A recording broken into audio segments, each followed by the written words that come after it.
Salut tout le monde et bienvenue. L'objectif aujourd'hui, il est simple, on va décortiquer ensemble le test de connaissance du français, le fameux TCF, pour tous ceux qui ont 2026 en ligne de mire.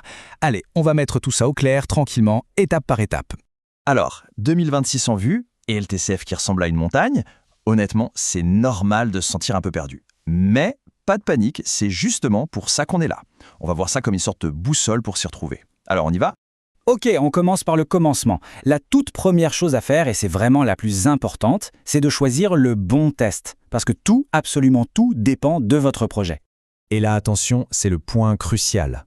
Un projet d'études en France, via Campus France et tout ça, alors c'est le TCF tout public qu'il faut. Point. Un projet d'immigration pour le Canada, là c'est le TCF Canada. Et la différence, elle est énorme.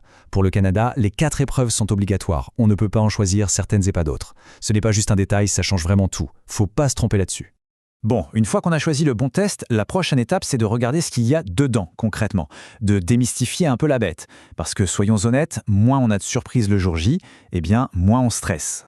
Alors ça, c'est vraiment un truc super important à comprendre. Le TCF, ce n'est pas un examen qu'on réussit ou qu'on rate. Ça n'existe pas. C'est un test de niveau, un point c'est tout.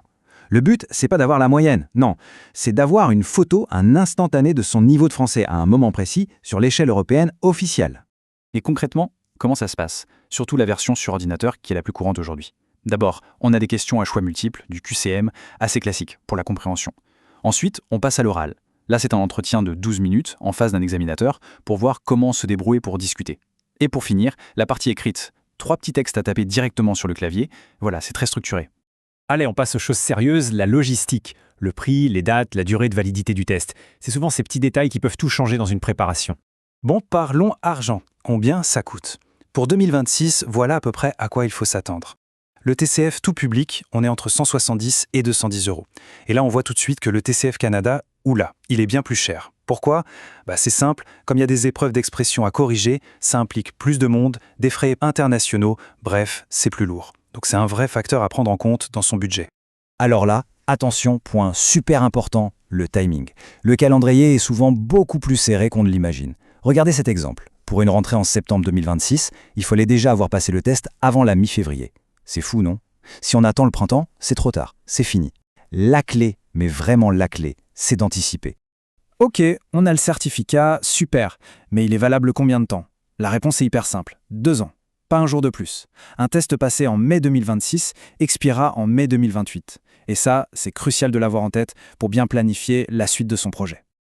Et question fatidique. Et si on n'a pas le score qu'on voulait ? Pas de problème, on peut tout à fait le repasser.